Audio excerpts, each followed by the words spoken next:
चलो यहाँ तक गई। हर हर महादेव। चलो गुरु गोरखनाथ। ये बढ़िया। अरे बाबा आप गोड़तन बाबा। खुश रहो। इहे तो हियो लगता। बाबा ए जे रही तन भीछा लेके आओ तनी ठीक बाटे ना। सुनो। हाँ बाबा। ई गोरख के घर है? हाँ गोरख के घर हुए। हाँ। आगे कैसे बाबा पता चल? अरे बच्ची हमारा हम तो आगे पीछे मल्टी जानी ना, पूरा जानी ना। हाँ बाबा। हाँ हम देख के बता देब कि हो भैंस काल मुए वाली बिया चाहे तहार आगे का होखे वाला बा, अबे तहार संगे का भइल हो, तारा घर में का चलता देखो बताओ। तारा घर में कोई के शादी बा का? हाँ बाबा शादी बाटे। उ त हमारी शादी बाटे। तारा अंजलि ना हो? हाँ बाबा। ओयो दादा बाबा कुर्सी कुल पता बाटे। सब गुरु के आशीर्वाद से एक काम करी बैठी।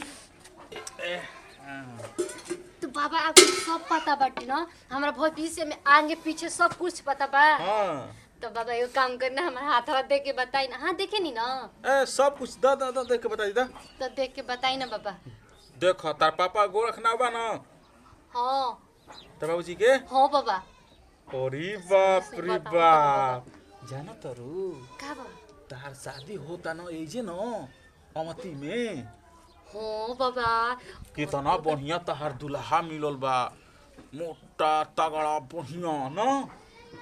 का बाबा मोटा गेंदा जैसा बाटे तो कौन बढ़िया बाटे? अरे बच्ची बहुत बढ़िया बा दुल्हा तहार। जान तरू तहरा के अपन आँखी के सामने रखी, एकदम अपना एकदम मतलब बहुत से प्यार करी, बहुत तहरा के चाही, ऐसा तो के दुल्हा मिलल बा। ऐसे काहे बोलतलू गेंदा लेका बा? अरे बाबा जानो तनी का हम आपके बताई उ नौकरिया का तो बाटे गेंदा लिहन बाटे। और ई तो सुन बाबा जान तनी छोड़ी जाए दी और कुछ बताई ना हमरा के। और बताई का बाटे हमरा हाथ में? अरे बाप रे बाप, तू तो उल्टा बोलतलू हमरा से। का तो तू कहतलू कि तहार दुल्हा करिया बा, तहार दुल्हा कितना सुघर बा, तहार लभर बा करिया लौकतो मा हाथवा में। ओ मैया ई कोई बाबा के पता चल के माला मेरा करिया बा। आई बना। ए बाबा सुनी ना धीरे धीरे बोली, जोर से मत बोली ना तो सब कुछ सुन अरे लिए। बच्ची हमार बात दूर तक ना सुनाला। अच्छा। हाँ जाए तो एगो लभर रखल हूँ बालू, तो ओकरा से बाबा के का मतलब बा? तो बाबा आपके कैसे पता चलल के हम लवर करिया बाटे? हैं? ना हम अंगाई बतेबे कने कमाल से जानतन तारे हाँ, बारे में, हाँ। चकुई के बारे में, भविष्य के बारे में सब जानतनी। जाए दी बाबा जानतनी हमार लवर बाटी बानो। हो हम ओकरा से ना बहुते प्यार करीनी। हाँ। आ जहाँ सदिया होता ना ओकरा से हम शादी नहीं कइल चाहत, लेकिन का करी अब बाबू हमार शादी करावत ना तो कोनो बात नहीं खे। अब ओइजा चल जाई तो ओकर हो जाई, आ एजे आई नैहर में तो हम अपन यारवा के हो जाई। ठीक बा ना बाबा? बहुत अरे सोच समझ बच्ची के। जानत रो तहार पापा सुनतन 20 लाख रुपयो दे देले बा ना। हाँ बाबा बताई तो सही का बात। जी रे ना तो बता। लेकिन बाबा आपकी कैसे ना, पता ना, कि वो- 20 लाख रुपया हमारे पापा देले भाड़ा? वो एथु से मतलब शक्ति से बताओ तो रे। शक्ति से। हाँ। अच्छा सब पता बाटे आपके जान ना। तू हाँ। लभारवा के लइका होई। हाँ तो हरी बोली बाबा होई ना। बाबा के कुल पता रहो तटे। तो भातार से मत बताई हो न तो जान तू गड़बड़ न हो जी। ए बाबा सुनी आपके कैसे कुल पता रहो तटे? ई तो हम मन में सोचले बानी तो आपके कैसे पता चल गई हो? का मन में सोचल बा बच्ची? बाबा हम ई सोचले बानी न कि नैहर के यारवा के साथ के मतलब यारवा के लइका होई न तो लेके जाई पोही जा एगो हमर नैहर के यारवा के निशानी तो उजर रही एगो अच्छा। कहलाई। अच्छा खूब बढ़िया से तार शादी होखो, घर द्वार खूब यही तरह लंबा बनल रहो ना। चल तनी बाबा सुनी ना खाना पीना खाओ के जाई। नहीं ठीक बटे। अब बाबा ई कुल न इधर उधर ना बाबा। आय हो मैया ई कौन बाबा हम? अब बाबा भाग गई न। अभी तो हमरा बहुत कुछ बतावे के रहल, कहे के रहल।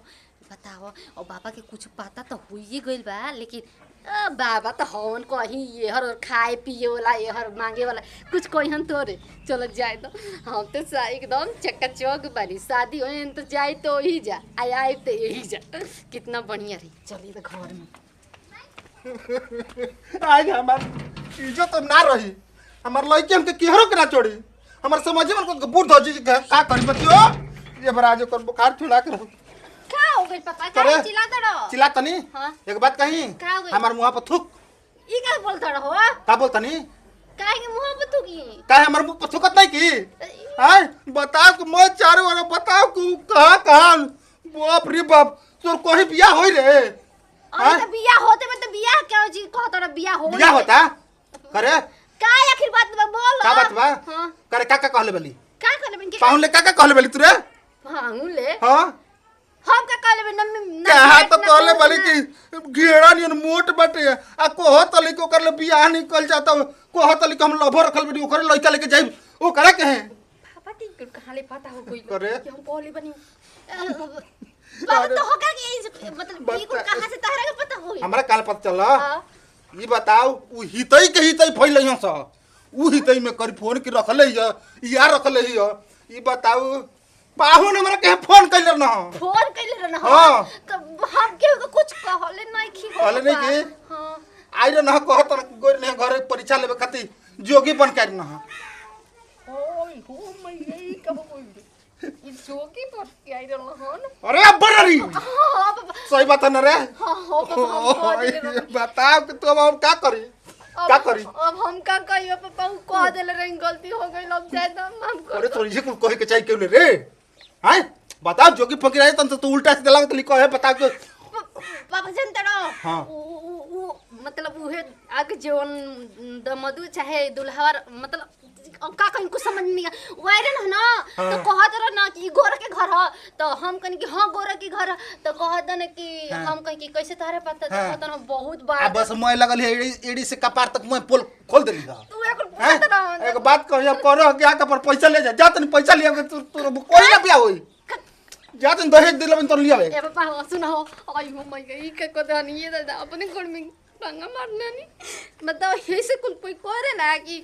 जोगी बन गया तो परीक्षा लो आ कोई के जा साथे ना ना ना ये कुल अब हम क्या करी सब कुछ तो घोर के पी गई नहीं अब क्या करब हम और तो रोवे ही क्यों ना परी कितना बढ़िया से शादी होत रहला हम का सोचले लेकिन का सपना हम दिखत नहीं लेकिन कुल सपना में पानी पी गए अब हम पापा हम अपन बाबूजी के कैसे मुंह दिखाई लेकिन बताओ कितना हुआ कि कितना अच्छा रहनी कितना सुंदर रहनी आ उनकर के कितना लेकिन ऐसे ना करे के चाहिए क्योंकि साथे धोखेबाज ना करे के चाहिए क्योंकि साथे जाता जोगी बन जाके परीक्षा ला भेदभाव ला हम कैसे मानी आदमी कि जोगी बन के केहू आइल ओकर के सच्चाई कुल खोल के पोल खोल के बता दो हे भगवान अब हम का करी अब तक गोड़ो हाथा पर तो ना गिर सकत है कि जी माफ कर दे हमारे से सदिए कली अब तो मुँह ना लेके जा सकत है या कह सकत है बताओ अब हम क्या करी अब बाबूजी को ना पैसा लिया है अब क्या करी अब शादी टूट गल तो टूट गल अब तो होने बाहर जमाना में का होता कुछ समझे में नहीं किया होता बाप रे बाप।